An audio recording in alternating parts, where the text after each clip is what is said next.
지난 시간에 이어서 오늘은 238쪽 236쪽이네요. 236쪽 맨 위에서부터 다시 한번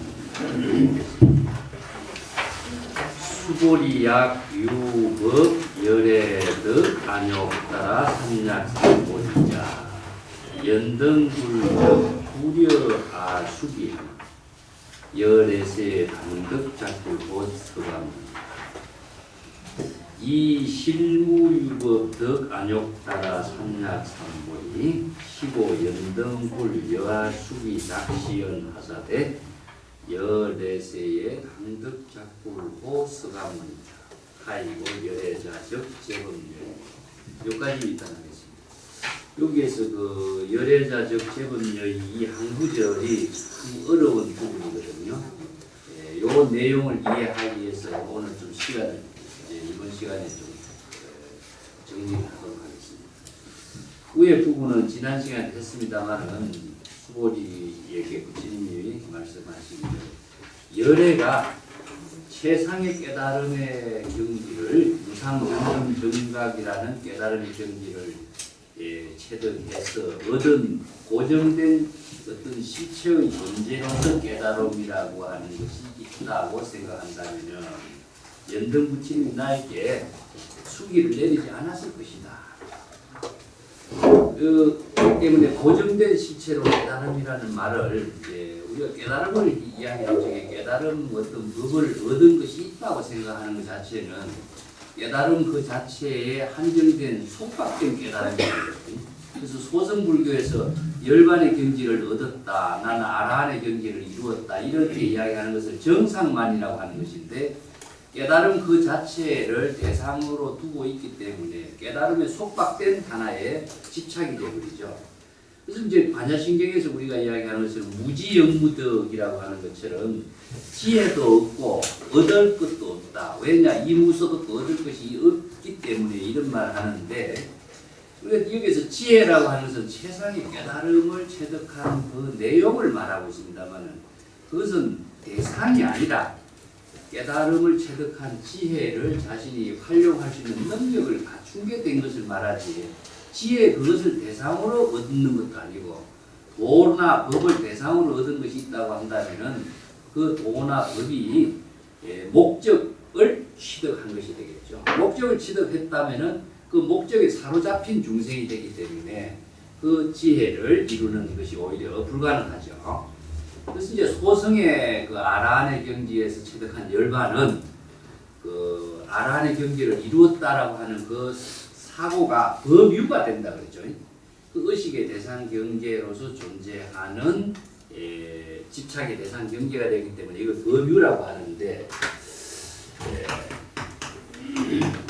법유라고 합니다. 이 법이라고 하는 것은 자아의식에 의해서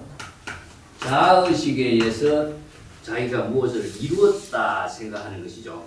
열반의 법을 이루었다, 아라한의 경지를 이루었다 하는 것 자체가 전부 다 법유가 되겠죠.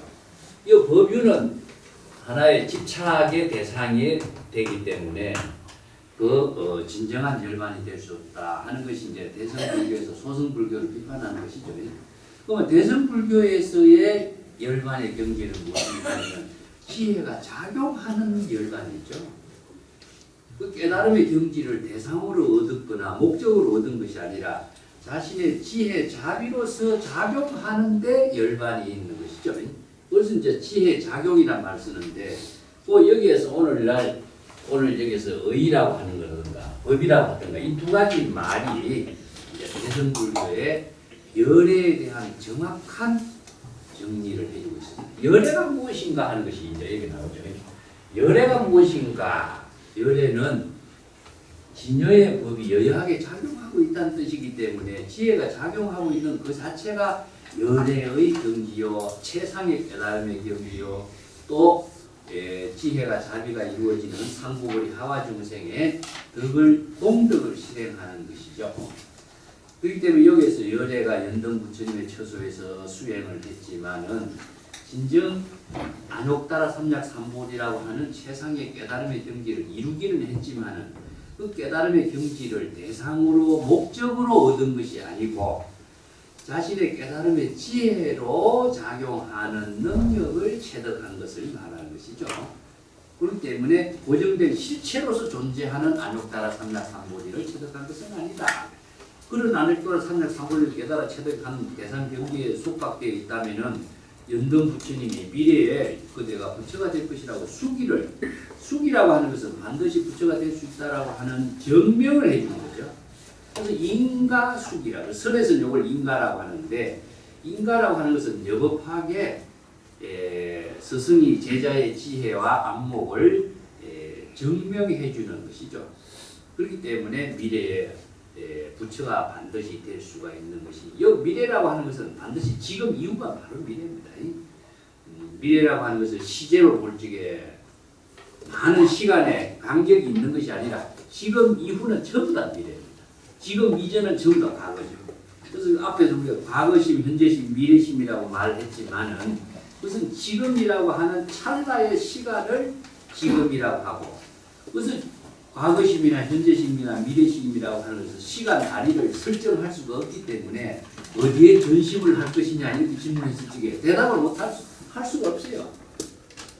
과거라고 하는 것도 고정되지 어떤 시간에 정해진 것도 아니고 지금 현재도 정해진 것도 아니고 미래도 정해진 것이 아니죠. 그래서 시간이라는 것은 연속적으로 작용하고 있는 것을 우리가 방편의 언어로 과거, 현재, 미래를 나누어서 이해할 뿐이지 과거의 시간이 어떻고 현재의 시간이 어떻고 미래의 시간이라는 건 없거든요.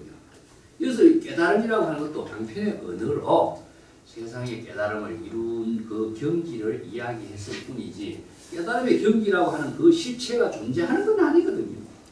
근데 그 실체로 존재하는 깨달음이 있다고 생각하고 그걸 얻었다고 생각하는 것은 그 허황된 환상과 같은 깨달음의 세계 그 실체로 존재하지 않는 깨달음을 얻었다라고 하는 착각 속에 빠져서 자신이 그 중생의 망념이 되어버릴 수밖에 없죠. 그래서 진정한 깨달음은 열애가 깨달아 체득한 것은 진여 자성의 지혜로 생명으로 작용하는 그 경지가 바로 세상의 깨달음인 거죠. 이 때문에 그 세상의 깨달음을 이룬 그 지혜를 체득한 능력을 연등 부처님이 인가를 하고 수기를 내리면서 그대는 미래에 지금 이후에 반드시 부처가 될 것이다. 그리고 서가모니라고 하는 부처의 호를 갖고 사바세계에 등장하게 될 것이다. 이렇게 수기를 내리고 예언을 한 것을 이제 말하고 있습니다.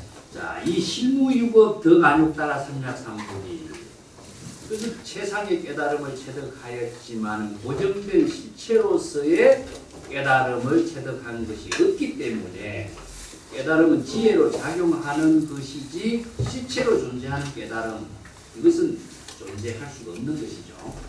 그렇기 때문에 연등부처님이 나에게 이렇게 수기를 내리면서 그대는 내세에 반드시 부처가 되고 서가모니 부처라고 하는 호로서 부처가 될 것이다 라고 예언을 내려주고 인가를 하신 것이다.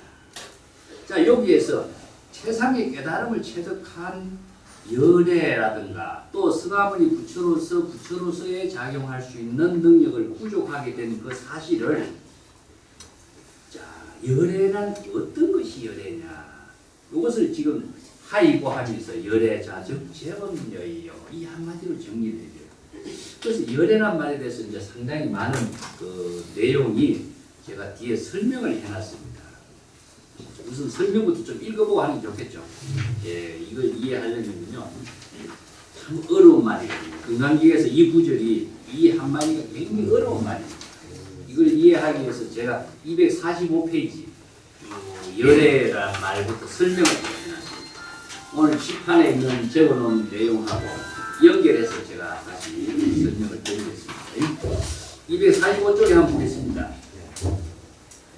열애는 뭐뭐 타타타타 이런 말을 번역한 말인데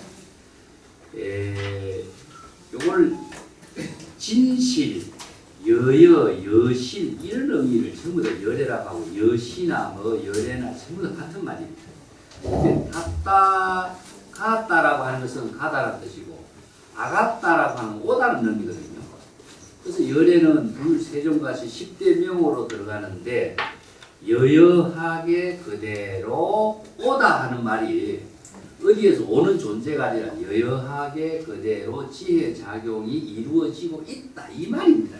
오다라고 하는 말은 생명의 활동이 여여하게 작용하고 있다. 그래서 이 말을 나는 지혜작용이라고 번역해요. 이게 여여라고 하는 것은 뭐냐? 본래의 상태를 말해요. 본래 그대로의 여여하게 지혜작용, 생명활동이 진행되고 있다. 그것을 지혜작용이란 말을 다른 말로 한다면 생명활동입니다. 이 말을 이해하기 위해서 제가 이제 다른 몇 가지로 설명을 하는데 금강경에 있는 구절부터 한번 보겠습니다.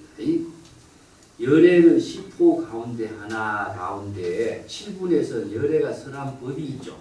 열애가 설한 법은 무엇이냐면 여시설법입니다. 그 금강경에 맨 처음에 여시아문이란 말 하는데 열애는 무엇이냐? 설법을 하는 것이거든요. 그래서 부처와 열애라고 하는 것은 여시설법에 의해 가지고 바로 불법의 진실을 설하는데 설법을 하는 것은 바로 진여자성의 지혜작용인과 동시에 생명활동이라고 할 수 있어요. 이게 본분사라고도 이야기하는 거죠. 그래서 열애가 설법한다라고 하는 그 자체가 자기의 생명활동인과 동시에 지혜작용입니다. 이걸 이제 불교에서는 본분사라고 하는데 열애가 설한 법이 없다라고 하는 것도 자기가 주장하는 법이 없다라고 하는 것을 우리가 앞에서 봤습니다. 그렇기 때문에 열애는 자아의식이 없는 것입니다. 자기 시절 인연의 생명으로 생명활동하는 그 자체를 말할 뿐이다. 근데 이어서 열애라고 하는 것은 즉 제법이란 말 쓰죠.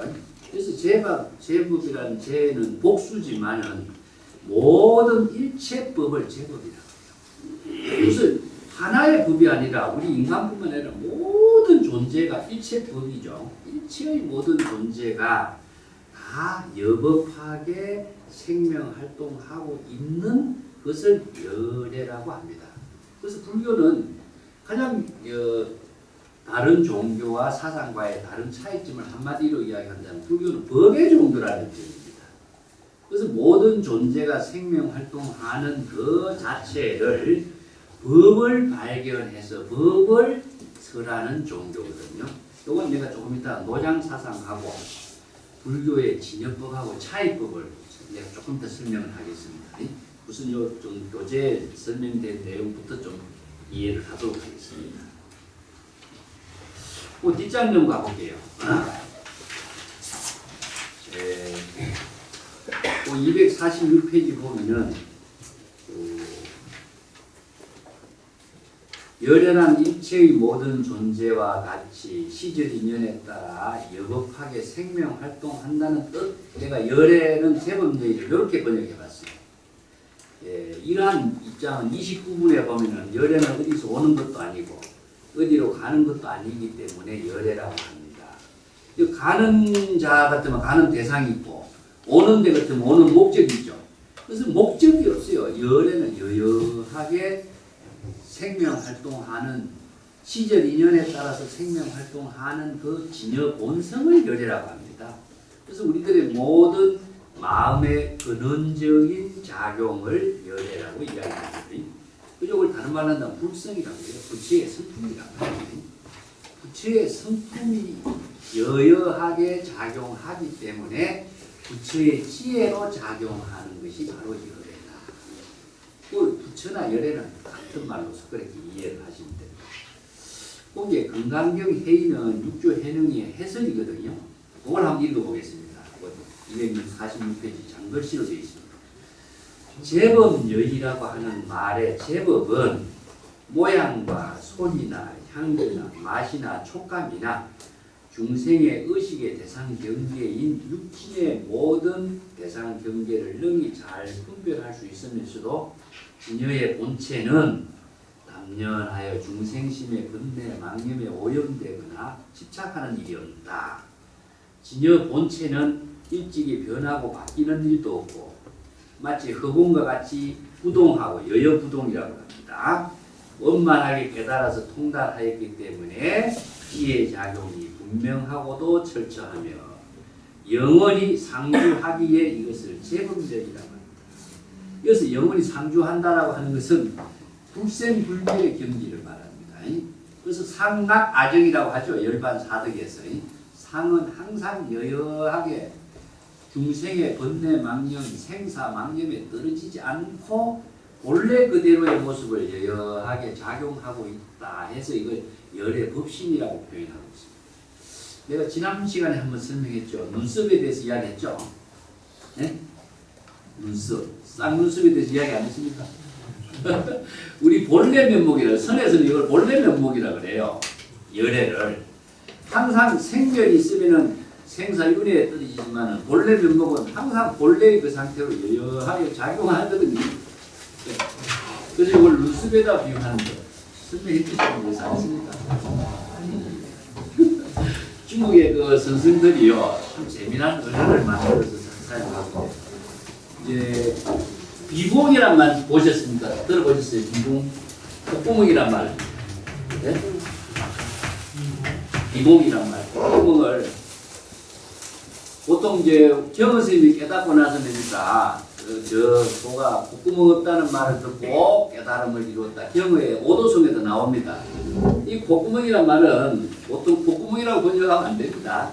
이건 뭐냐면은 본래 면목을 말이에요. 우리들의 참된 본래 면목. 이것을 이제 본래 면목을 다른 말로 한다면은 진여를 이야기합니다. 중국 사람들은 진여 본성, 우리들의 참된 진여 본성을 본래 면목이라고 표현해요. 부모 미생 이전의 본래 면목이라는 말 쓰죠. 그 부모라는 사량 분별을 하기 이전의 본래 면목은 자신의 진여 본성의 근본, 그걸 말하거든요. 근데 비공을 본래 면목이라고 하는 것처럼 우리 두 눈썹을 또 본래 면목이라고 해요. 어떻게 이런 비유를 쓰냐면요. 이제 중국의 그 뭡니까 관상학에서 이런 이야기가 있어요. 우리 얼굴에 가장 많은 활약을 하고 있는 입이 뭐라고 하냐면은 내 얼굴에서 내가 입이 가장 큰 일을 하고 있다. 내가 밥을 먹고서 음식을 먹고서 내 생명을 유지하는 일도 내가 하고 남에게 말을 하는 것도 내가 하고 있지 않느냐.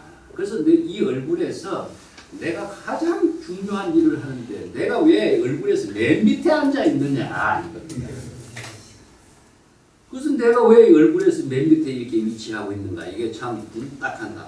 그래서 이제 입이 코 보고 하는 말이 코 니는 무슨 일을 하는데 얼굴 가운데 우뚝 솟아가지고 얼굴을 대표하듯이 그렇게 하고 있느냐 하니까 코가 하는 말이 중국에는 5산이 있다. 자, 형산, 태산, 뭐 항산, 그 다음에 숭산. 숭산이 가운데 있는 산이거든요. 숭산 소림사 같죠. 그래서 중국의 숭산을 중악이라고 그러고 숭악이라고 합니다. 숭악이라고 하는 이유는 5가지 중국의 산 가운데서 가장 이제 숭배해야 할 산, 존중받아야 될 산, 가장 대표적인 산이라는 이야기입니다. 그래서 나는 숭산과 같다. 양쪽 뼈면 무엇이냐? 저 항산이고 태산이고 형산이고 이렇게 다 이렇게 양쪽 볼과 턱과 이마를 4개 산에다 비유하고 자기는 숭산에다 비유를 하는 거죠. 그 중국의 봐라 가장 중요한 오학 가운데서도 숭산을 존경받는 것처럼 얼굴에서도 코가 바로 숭산과 같은 역할을 하는 것이다. 코가 만약에 없다면 얼굴 모습이 어떻게 되겠느냐. 그렇게 이제 코가 이야기하죠. 이게 코가 그렇게 이야기하고 보니까 자기 위에 눈이 또 이 자리를 차지하고 있어요. 그 눈은 네 무엇대로 내 위에 그래 앉아있냐. 그러니까 눈이 나는 태양과 달과 같다. 태양과 달과 같이 만물을 다 밝게 비추어 보고 또 내가 가는 길을 바르게 밝혀주지 않으면은 우리가 어떻게 행주자와 일상생활을 할 수가 있겠느냐. 그렇기 때문에 내가 여기 자리에 앉을만 하다. 그 눈이 자기 말 그렇게 해놓고 나서 가해 보니까 눈썹을 보고 너는 무슨 일을 한다고 내부에 그 앉아 있느냐 그런 거죠. 그 눈썹이 하는 말이 사실 난 하는 일이 있다. 죄송하고 송구스럽고 또 부끄럽기 짝이 없지만은 내가 그래도 이 자리에 앉아 있기 때문에 얼굴 모습이 제대로 얼굴 역할을 하지. 내가 맨 밑에 앉아봐라 어떻게 되겠느냐. 그래 이제 얼굴 가운데 있는 이야기를 가지고 얼굴이 각자 자기 역할을 하는 이런 유화가 있어요. 그래서 눈썹은 아무 역할을 하지 않습니다. 그렇지만 눈썹은 본래 그 자리에서 본분의 역할을 하면서 모든 얼굴로 작용하게 하는 힘을 갖고 있어요. 그래서 입은 뭡니까? 입이나 귀나 코나 이것은 뭐죠? 자기가 주관한 대로 작용을 하면서 자기 잘난 체 하고 있죠. 얼굴은 잘난 체 하지도 않는데 본래 모습을 표현해. 그래서 콧구멍은 우리 눈에서 가장 가까운데 사람이 콧구멍 본 사람 아무도 없습니다. 그래서 콧구멍은 우리 본래 마음을 우리는 다 갖고 있는데 본래 마음 보기가 그렇게 어렵다. 이게 콧구멍을 비유했고 여여부동하는 경우지. 눈썹은 특별하게 작용을 하지 않는데 얼굴의 참된 모습을 그대로 본래 모습을 그대로 지니고 있고 본래 모습에 작용을 하고 있는 모습은 눈썹이다. 그래서 중국 선생들은 본래 면목을 이렇게 그렇게 비유해요. 그래서 우리 진여 본성은 작용하는 것이 아니라 작용하게 하는 모든 주체적인 입장을 이렇게 표현하고 있어요. 그래서 이제 불변이라고 이야기합니다. 여여부동이라는 말도 쓰죠. 자, 247페이지 한번 보겠습니다. 제법이 여여하다는 것은 무엇일까? 여래라고 하는 말을 다른 말을 한다면은 여여, 여법, 여실, 불이, 불이 이런 말씀입니다. 불이라고 하는 불이 아니라는 뜻이고 불이라고 하는 다르지 않다는 이야기입니다. 항상 같다는 이야기잖아요. 그래서 일체의 모든 제법은 일체의 모든 존재가 여여하고 여법하고 여실하게 시적 인연에 따라서 자기 본분사의 생명활동하고 있는 모습을 제법연이라고 한다. 마치 다른 말을 한다면요, 제법연이는 수류하계와 같습니다. 수류하계라는 것은 시적 인연에 따라서 물이 흐르는 거죠. 그 다음에 꽃이 피는 겁니다. 노자에서 이야기하는 상선약수와 가장 훌륭한 생명의 작용은 상선약수다. 이런 말 쓰죠. 저 선이라고 하는 것은 가장 훌륭한 삶을 말하겠습니다. 이어서 상선이라는 것은 최상의 좋은 선행을 하는 좋은 삶을 이루는 지혜는 물과 같이 해야 한다. 그래서 물의 무의 자연에 가장 상징적으로 가장 사용하고 있는 사례라고 할 수 있습니다. 여기 이제 불교에서도 법이라고 하는 말 자체는 다른 말로 한다면은 이 법은 누가 만든 법이 아니라 모든 존재의 생명의 근원적인 작용을 법이라고 합니다. 그 생명의 근원적인 생명 활동의 작용이 무질서하게 생명 활동하는 것은 아무것도 없어요. 그래서 불교에서는 모든 존재의 생명 활동이 법칙성에 의해서 작용하고 있다는 그 법을 발견한 것이 불법입니다. 이게 진여의 법이라고 해요. 그래서 진여 본성의 법을 깨달아 발견하고 체득해서 제시해 주는 사람이 누구냐? 부처다. 그래서 부처는 이 불법을 바르게 이해하도록 제시한 그 법을 이제 불교에서는 법칙의 종교다 이렇게 합니다. 그래서 그 밑에 그 247페이지 내가 물이 흘러간다. 이게 여법입니다. 이걸 이제 중국 사람들은 도라고 이야기해요. 도라고 하는 것은 뭐 윤리적인 도덕의 도도 있지만은 인간의 본성의 작용을 도라고 표현했어요. 그래서 무의 자연의 도의 세계를 노장 사상에서는 도라고 표현했어요. 무심이 도다 이런 말도 있었습니다. 그 이제 제가 보기에 물이 흘러가는 작용의 법칙성의 문제를 내가 한 10가지로 정리를 해봤습니다. 한번 읽어볼게요. 물은 위에서 아래로 흐르는 불변의 법칙성을 가지고 있다. 이게 이제 법의 종교, 물이 흘러가는 그 자체를 우리가 화자를 만들어 보면 법자죠. 이게 생명의 모든 본질을 이야기합니다. 물의 흐름은 단절함이 없이 연속적으로 작용하고 있다. 그래서 이것을 우리의 마음의 특성에다 비유해 보면 됩니다. 우리의 마음 작용이 항상 여여하게 작용하고 있는 겁니다. 이게 끊어짐이 없어요. 근데 이제 우리의 마음은 중생심으로 작용하는 마음이 있고 진여 본성으로 지혜로 작용하는 마음이 있습니다. 그것을 이제 불교에서는 수행이라든가 방향을 바로 잡아주게 하는 법이 이제 가르침이죠. 또 시절 인연에 따라서 시절 인연이라는 말이 참 중요한 말입니다. 이게 시간과 공간에서 생명 활동하는 것이거든요. 모든 존재는 이제 깨달음으로 작용하는 생명 활동은 시공을 초월해서 작용하는데 그 시공이 초월된 작용은 시공의 의식을 초월해서 작용하는 것이지 모든 존재는 시공의 시절 인연 속에 작용하거든요. 이게 바로 모든 존재가 시간과 공간 속에 생명 활동하고 있는 모습이죠. 이걸 수연성이라고 합니다. 인연에 따라서 작용합니다. 인연이라고 하는 것은 시간과 공간의 그 연결 속에서 이루어지는 환경 그 자체와 불의의 관계로서 이루어지거든요. 그래서 불수자성 수연성이란 말씀 법성에서 그렇게 씁니다. 자성이 혼자 자성이 작용할 수가 없어요. 자성은 시절 인연과 함께 작용하는 것이다. 그래서 자성이 시절 인연에 따른 것을 수연성이다. 시절 인연이다. 근데 물이 흐르면서 수평과 평등의 작용을 하고 있어요. 물의 본성은 항상 절대 평등을 갖고 있습니다. 평등성. 그 다음에 다섯 번째 물의 흐름에 의해서 정화작용이 이루어집니다. 그리고 자신의 물을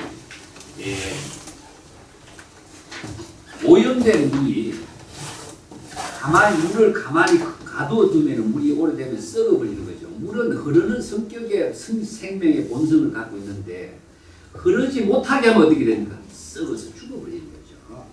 이게 물이 흐르는 그 작용이 본성이고 본성의 작용에 따라서 흐름에 따라서 오염된 물이 자체적으로 정화작용을 하는 힘을 갖고 있어요. 그래서 바닷물에 아무리 오염 더러운 것이 들어가도 바닷물은 작용함과 동시에 모든 썩은 시체를 다 정화시킨다 하는 힘이 있는데 이것도 우리의 마음에 우리들의 마음에 번뇌 망념이 있을지라도 자각을 함과 동시에 진여의 지혜가 작용할 때는 정화작용이 이루어져. 아무리 오염된 중생의 망념이라도 일념의 작용에 의해서 자신의 진여 자성의 지혜로 변화시키는 그 힘을 정화작용이라고 합니다. 그래서 자각에서 정화작용시키는 힘을 갖고 있다. 이걸 자정능력을 갖고 있다 이런 말합니다. 또 여섯 번째는 물의 작용이 목적을 두지 않고 무심하게 작용한다. 내가 어디로 흘러간다. 누구를 위해서 흘러간다. 내가 누구를 이렇게 청정한 물을 제공한다. 이런 의식을 갖지 않죠. 이게 무자성, 자의식을 갖지 않는 겁니다. 이 무심이란 말은요. 자의식이 없다. 목적의식이 없다.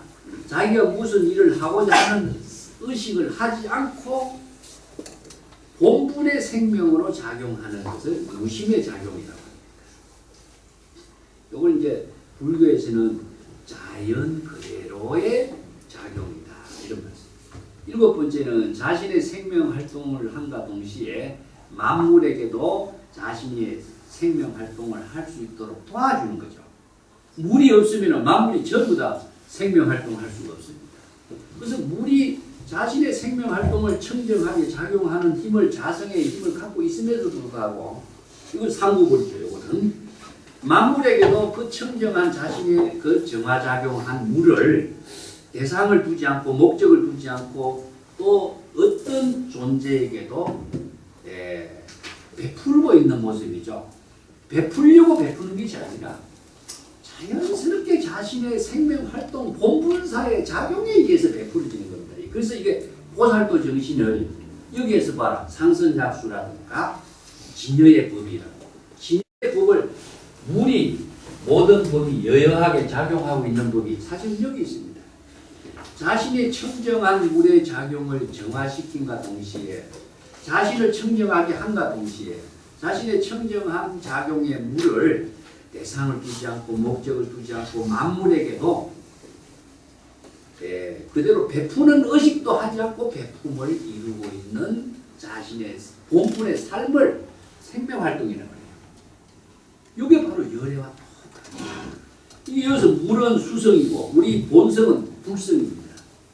그래서 모든 존재가 진여 본성의 지혜가 작용하고 진여 본성이 생명으로 작용하는 모습은 이렇게 자신의 자체적인 생명활동에 의해서 상부보리가 되고 자체적인 생명활동이 자연스럽게 이체 만물에게 자연스럽게 자신의 생명의 활동과 함께 작용할 수 있는 힘을 나누는 작용을 하고 있어요. 이게 바로 지혜와 자비가 됩니다.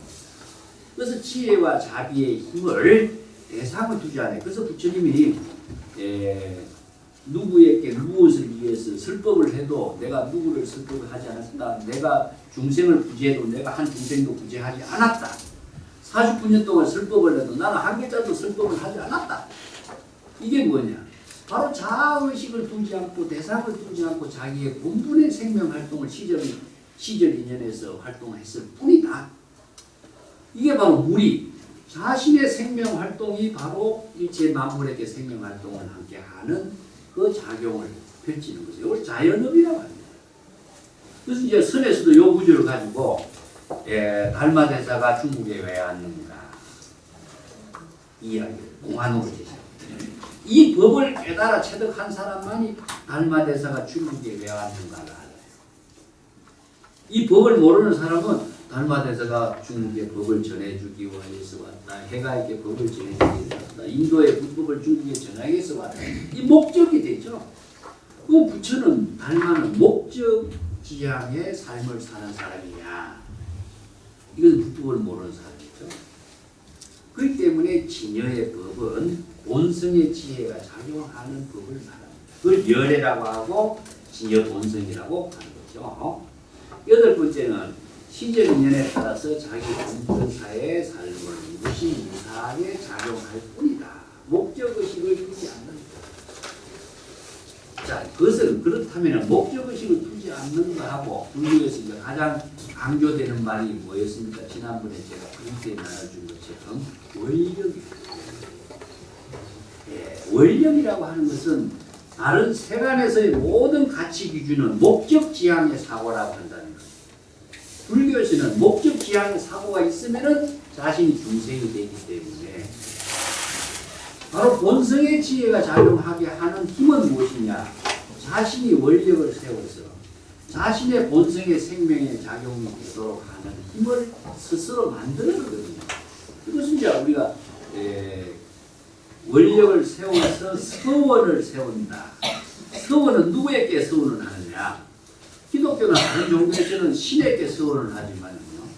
불교에서는 자기 자신에게 서원을 합니다. 그래서 일체 삼부라고 해서 불법성 삼부도 대상의 불법성 삼부로 귀의하는 것이 아니라 진여 본성의 지혜가 되는 부처, 진여 본성의 지혜가 여법하게 작용하는 것이 진여 본성의 지혜가 여법하게 작용할 수 있는 원력행을 실행하는 것을 성관. 그래서 일체가 자성삼보라고 합니다. 자성삼보. 이게 삼보가 진정하게 자성을 자각하게 해서 부처가 되고 여법하게 지혜가 작용하게 하고 여법하게 지혜가 작용할 수 있는 원력행을 실행하는 그 성가를 스스로 만드는 거죠. 여기 삼보도 마찬가지고 최상용 법신보신 화신도 마찬가지고 이게 다른 데서 구하면 다 외도가 되고 또 중생이 되는 거죠. 아홉 번째는 무자성 무아무상 자아의 존재 의식과 어떤 고정된 실체를 가지고 있지 않다. 아까 안육따라 삼약삼보리의 법을 깨달아 체득했다라고 하는 그 의식을 갖고 있으면 어떻습니까? 내가 그 깨달음을 얻었다. 이 사고가 남았겠죠. 자아의식이 없기 때문에 깨달음을 체득한 대상 경계도 없어요. 그래야만이 진여 본성이 여여하게 지혜가 작용하는 것이다. 10번째는 무에 자제합니다. 물이 언제 어디서나 어떤 사물과 어떤 그릇에도 함께 동화를 이룰 수가 있어요. 물은 자성의 실체를 모양과 형체를 가지고 있지 않기 때문에 어떤 그릇에도 담길 수가 있고 어떤 공간에도 함께 할 수가 있고 어떤 만물에게도 서면서 생명에 작용할 수 있는 에너지를 나눌 수가 있죠. 이와 마찬가지로 이것은 물 하나뿐만 아니라 모든 만물이 다 그렇습니다. 이걸 불교에서는 연기법입니다. 상이 상관관계의 작용을 하고 있어요. 그래서 모든 존재가 혼자 존재하는 것이 아니라 일체 만법과 함께 동화되면서 함께 지혜를 나누면서 생명활동하는 것을 불교에서는 상구보리 하와중생, 이 법을 부처의 법, 진여의 법이라고 이야기합니다. 자, 물이 위에서 아래로 탄절됨 없이 흐르는 자기 본분사이기에 청정한 생명활동이 가능하고 자신의 청정한 생명활동을 한과 동시에 일체 제법을 의식하지 않고 목적 의식도 없이 함께 여법하고 여실하게 청정한 생명수를 나누며 상구보리 하와중생 보살도가 자연스럽게 진여의 불이법으로 진행되는 것이다. 이것을 이제 제법여이다 이렇게 하고, 내가 전에 가끔 법문하지에 249페이지 내가 써놨습니다. 벽암록에 봄에 꽃은 누굴 위해서 피는가, 이것도 선에서는 이 공안이에요. 자신의 그 아름다운 모습과 향기를 전하기 위해서 꽃은 피는 것일까? 자신의 존재를 과시하기 위해서 꽃은 피는 것일까? 자의식을 갖고 있으면 중생이겠죠. 근데 자기 본분의 생명활동하는 그 자체가 봄에 꽃이 피고 나무가 생명활동하는 것이고, 태양은 무심하게 태양의 본분의 생명활동하는 것이고, 일체 모든 존재가 일체 법이라 그럽니다. 일체의 모든 법이 항상 자신의 본분으로 생명활동하는 것을 바로 열애라고 한다. 자, 열애라고 하는 것은 우리가 부처라고 하는 고정된 어떤 명상의 인격으로 이해하면 안 됩니다. 열애는 진여 본성의 지혜가 작용하는 것이 열애입니다. 요 열애라고 하는 것은 요 인격이 아닙니다. 일체의 모든 법이죠. 자, 일체의 모든 법이 일체법입니다. 일체법이 여여하게 작용하고 있는 것이다. 어떻게 작용하겠어요? 자신의 생명활동으로 작용하고 있는 거거든요. 요거 이제 제법여의에 대한 설명이 좀 이제 칠판의 내용하고 오늘 프린트 나눠준 거하고 같이 이해하겠습니다. 그것을 이해하기 전에 이거 천수경에 있는 구절부터 한번 먼저 이해합니다. 먼저 잘 아는 구절입니다. 이걸 개경제라고 그래요. 개경제. 경전을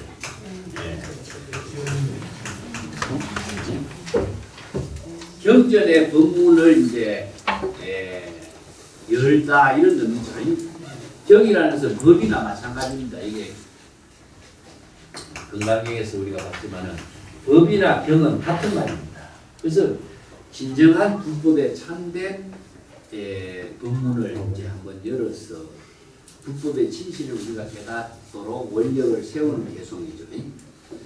무상심심이는 법. 이거 무상이라는 것은 이가 없다라고 하는 것은 이제 우리 진여 본심의 모든 법은 절대의 법입니다. 이것은 절대 유일한 거죠. 그래서 천재 부처님이 그 초파에 대해 천상천하 유화독존 이런 말 쓰죠. 이것은 천상이나 천하나 하는 것이 아니라 상대가 초월된 절대의 경전의 이야기예요. 그래서 우리 진여 본성은 모든 존재가 각자 진여 본성은 천상천하의 절대 유일한 존재입니다. 그 부처가 내 혼자 뛰어나다 그런 말이 아니라 일체의 모든 존재 생명의 근원을 심지어는 뭐 인간뿐만 아니라 일체 중생 모든 존재가 각각 절대 유일한 생명을 지니고 있다. 이걸 불성이라고 그러죠. 그래서 오늘 무상심심 미묘법. 이 법이 무엇이냐? 진여의 법입니다. 그 미묘법이라고 하는 것이 연애로서 진여의 법이 불법이죠. 이게 여기서 불법인데 불법이란 궁극적으로 어떤 법이겠어요? 우리가 여기서 불법이란 말 연애의 진여법이라든가 이런 말을 쓰는데 불법은 어떤 법일까요? 우리들이 중생으로 살고 있어요. 그래서 중생심으로 살고 있기 때문에 생사윤회에 떨어져서 여러 가지 망념을 일으키고 있지만 중생으로 중생은 생사윤회하는 법에 살고 있는 것이지만 부처는 무엇이냐? 중생의 생사윤회를 초월해서 깨달음으로 살고 있는 것을 부처라고 하죠. 열의 부처는 깨달음을 이룬 법이 바로 미묘법이죠. 이 미묘법은 외부에 있는 법이 아니라 각자 자기 진여 본성을 깨달아서 부처의 지혜로 사는 법을 무상심심 미묘법이라고 합니다. 이걸 다루면서 불법은 뭐라고 이야기하느냐? 진여법이다. 진여 본성이 여법하게 작용하는 겁니다. 이걸 열애가 되는 법은 모든 법이 여여하게 작용하고 있는 법이 바로 미묘법이다. 미묘라고 하는 것은 불가사의하다 이런 말이죠. 그건 이제 중생의 사량 분별로서는 이해할 수 없는 경지 이런 말을 불가사의 미묘 이런 말을 쓰는데 묘라고 하는 말은요 화엄경에서 법화경에서 묘법 연화경 그러죠. 그래서 묘법은 무엇이냐 하면은 바로 깨달음을 이루는 그 법이 진여법 불법을 말해요. 그것은 이제 법화경에서 묘법의 그 비유로서 뭘 비유로 제시했습니까? 연꽃을 비유했죠. 그러니까 연꽃이 진흙탕에 피지만은 진흙탕에 물들지 않는 법이죠. 그래서 사바세계에 살고 있지만 사바세계 중생심에 살고 있으면서도 사바세계 중생의 번뇌 망념에 오염되지 않는 법이 바로 불가사의한 미묘법이죠. 그 미묘법은 진여의 법이고 부처의 깨달음을 이루는 법이고 그래서 깨달음으로 이루어지는 진여의 법, 불법 이걸 미묘법이라고 합니다. 여기서는 이제 불법의 가르침을 이제 최상의 깨달음을 이루는 미묘법입니다. 심심이라는 것은 깊고 깊다 이런 말이죠. 이것은 이제 어떤 깊이가 보이지 않는 것을 중국 사람들이 현이란 말을 씁니다. 현이라는 것은 까맣기 때문에 밑바닥이 보이지 않죠. 이게 보이지 않기 때문에 그 깊이가 알 수 없는 거죠. 이걸 이제 무한의 경지, 무한의 세계, 무량의 세계 이런 표현으로도 이제 심심이란 말씀입니다. 아주 깊고 깊은 불가사의하고 미묘한 작용을 이루는 불법. 여기 미묘법이죠. 이제 불법이 법의 종교라고 하는 것이 다 이 법이란 말로 표현한 의미는 진여의 법이 물의 흐름과 같이 법칙성에 의해서 작용하고 있는 법을 말하고 있습니다. 백천만급의 난조 이게 백천만급이라는 것은 오랜 세월을 이야기하고 있습니다. 오랜 세월 동안에 걸려서도 이러한 미묘법 불법을 만나기라는 참 지극히 어려운 일인데 악음견득수지 나는 지금 진리의 불법을 듣고서 또 친견하고서 지금 수지하게 되었으니 요 견문각지 이런 말 들어봤죠? 견문이라고 하는 것은요 보고 듣고서 깨달아 체득하다 요 말입니다. 이 수지라고 하는 것은 이제 불법의 지혜를 자기 자신의 지혜로 활용할 수 있는 능력을 완전히 부족한 것을 수지라고 합니다. 받아들여서 지라고 하는 것은 자기가 펜을 가지고 글씨를 마음대로 쓸 수 있는 것처럼 반편의 지혜로 이 불법의 지혜를 활용할 수 있는 능력을 갖추게 된 것을 이제 말하죠. 그래서 이제 불교 경전 수행에서 오종 수행에서 반드시 서사, 수지, 독송 요게 5가지 오종 수행입니다. 위타인설은 뭐죠? 바로 남에게 슬픔하는 거죠. 그래서 앞에 우리 건강경에서 본 것처럼 서사, 수지, 독송이 이게 강경 수행이고 방편은 수행입니다.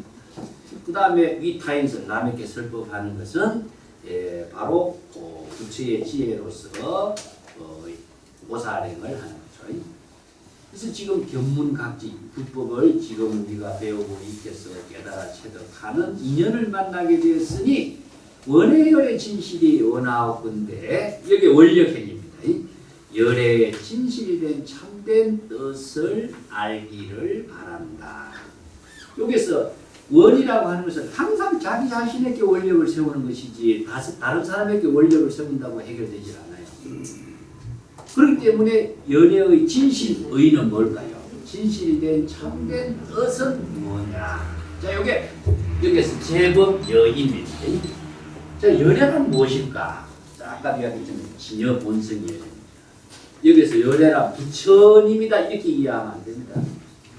참된 열애, 진여 본성의 지혜가 여여하게 작용하고 있는 열애는 무엇이냐, 어떤 것일까? 자, 이걸 한번 정리해 보겠습니다.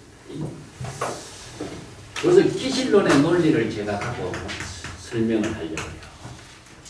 제 모든 법이라고 하는 것은 다 불변의 법칙성에 의해서 가는데 이 법은 바로 진여법입니다.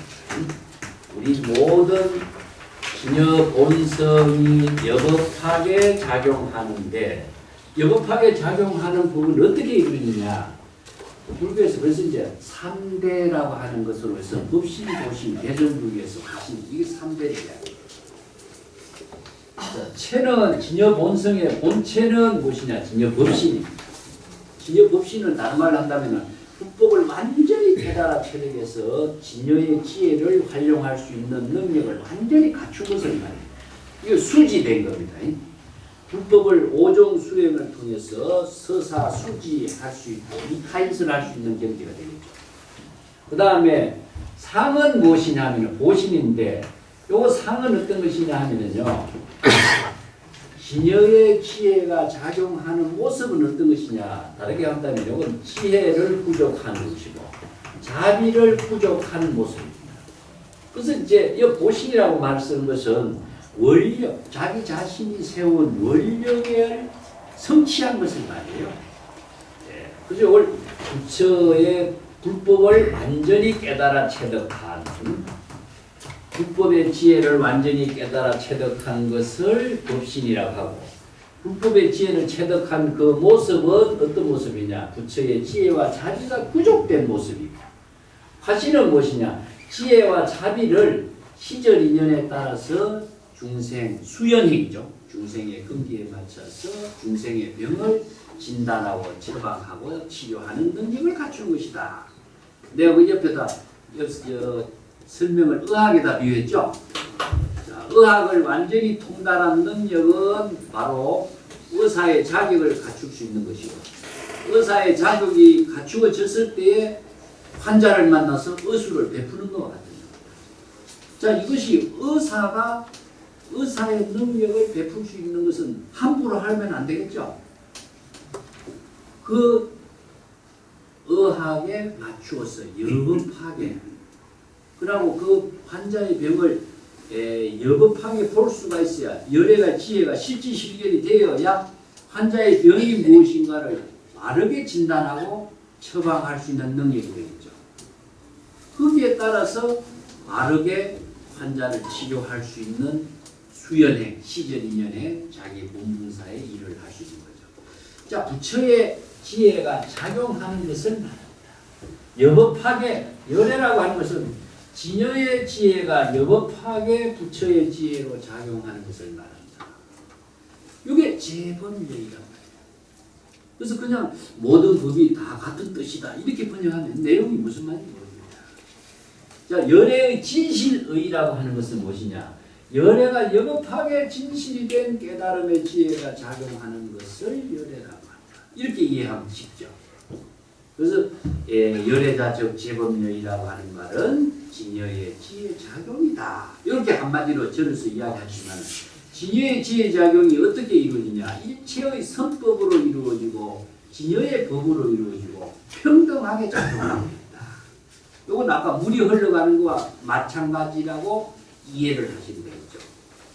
그래서 수성은 바로 불성이고 물이 흐르는 작용이 바로 진여의 지혜가 작용하는 모습이기 때문에 전체적으로 본다면 상물이 하와중생이 된과 동시에 일체 자기 자신도 청정하게 하고 일체 만물에게도 청정한 지혜를 대상을 두지 않고 목적을 두지 않고 자연 그대로 작용하는 힘을 펼치고 있다. 이게 바로 이제 진여의 지혜 작용이다 하는 것이죠. 근데 아까 이야기했지만 물이 흘러가는 것이나 상선약수나 수류하계나 이게 무의 자연의 입장은 노장하고 불교하고 똑같습니다. 똑같은 말을 써요. 근데 불교하고는 노장의 차이는 뭘까? 자, 요걸 한번 대략은 조금 설명을 하고 넘어가겠습니다.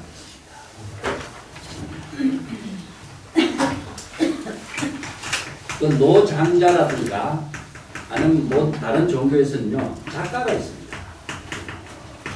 작가가 작가의 의도에 의해서 쓰여져 있어요. 이게 무엇이냐면 무의 자연이 되라 이런 말을 쓰죠. 무의 자연이 되라 하는 것은 노장에서 이야기하고 있는 무의 자연은 양생의 지혜를 제시하고 있습니다. 양생의 지혜라고 하는 것은 몸과 마음이 무심의 경지에서 몸과 마음이 편안하게 작용할 수 있도록 하는 그런 지혜들. 중국인들도요 이게 도라고 하는 말을 사용했었지. 도란 무엇인가 이 말을 중국의 고전 같은 데서도 새는 허공을 나르고 물고기는 물속에서 노는 것이 바로 도다. 그래서 이제 선에서는 운제 청천 수제병이라고 해요. 구름은 하늘에 있고 물은 물병에 있다. 지극히 당연한 거죠. 물이 물병에 있는 것도 지극히 당연한. 이게 당연한 것은 여법한 것을 말해요.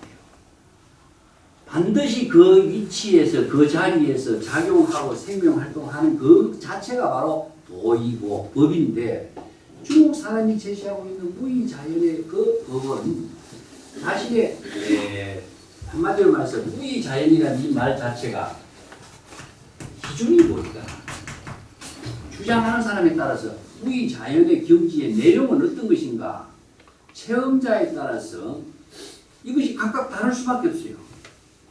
이게 좀 애매한 것이죠. 근데 불교에서의 법이라고 하는 것은요, 전부 다 불이 다르지 않습니다. 모든 사람, 과거, 현재, 미래의 모든 재물이 똑같이 법을 설하는 이유는 진여의 법을 설하기 때문이다. 그래서 진여의 법을 진여의 지혜로 설하기 때문에 모든 과거, 현재, 미래, 삼세의 모든 재물이 똑같은 법을 설하는 것이 바로 불교의 가르침이라고 할 수가 있죠. 그렇기 때문에 자기의 주장이 들어갈 수가 없어요. 그런데 여기서는 뭡니까? 자기의 주장한 내용에 따라서 이것이 다를 수밖에 없습니다. 그래서 좀 애매한 점도 많이 있고 또 논리 체계가 빈약하기 때문에 주장하는 내용이 다양할 수밖에 없는 이런 문제가 남아있죠. 그리고 또 양생이다라고 하는 것은 남에게 상처를 받지 않는 처세의 지혜로서 제시되어 있어요. 여기서 불교에서 이야기하는 상부볼이 하와 중생의 작용이 여기에서는 없습니다. 그래서 남에게 상처를 받지 않는다라고 하는 것은 궁극적으로 대상을 두기보다도 자기 자신의 병을 치료하는 데 중점을 두는 거죠. 그 여왕이 천하를 허유에게 맡기려고 하는 장자의 그 응교왕편의 이야기입니다. 이게 허유가 하는 말이 난 그 천하를 통치할 수 있는 그런 한가한 사람이 아니오. 거절하는 이야기죠. 이게 자주지보라고 하는 사람이 그럼 당신이 천하를 좀 맡아서 통치하시오. 하니까 자주지보라고 하는 사람이 뭐라고 하냐면 난 지금 천하를 통치하는 일도 중요하지만 그보다 더 중요한 일을 하고 있습니다. 그것이 뭐냐? 나는 지금 신병을 치료하고 있는 중입니다.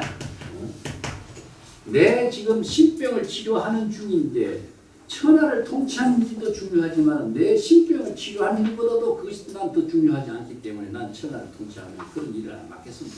이런 일을 하거든요. 이게 뭐겠어요? 자기의 신병이 가장 우선인 거죠. 이게 양생의 지혜입니다. 그래서 왜 남에게 상처를 받지 않고 자신의 신병을 치료하는 게 그보다도 더 인간의 자기 중심의 궁극적인 목적이 어디 있겠어요? 이게 그 신병을 치료하는 지혜가 무의사인의 지혜를 이루도록 하는 거죠. 이게 노장 사상 같은 데서도 똑같은 불교의 언어와 같은 내용을 똑같이 써도 자 이게 왜 다르느냐? 예, 작가의 주장과 의도에 따른 것이고 불교에서는 주장하는 의도자가 없는 겁니다. 그래서 북가가 설법을 하는 것은 자기가 주장하는 설법을 하는 것이 아니라 진여의 그 모든 존재의 생명의 근원인 본성의 지혜가 영팍에 작용함으로 해서 상구본이 하와중생의 보살도의 삶을 이루는 그 지혜의 본문을 설한 것이 바로 불교의 가르침이거든요. 그래서 불교의 가르침은 누구 주장한 가르침이 아니다. 그 점이 다른 종교나 오정과의 차이점이라고 할 수 있습니다. 자, 오늘 여기까지 하고 다음 프로그램으로 넘어가야 되겠죠.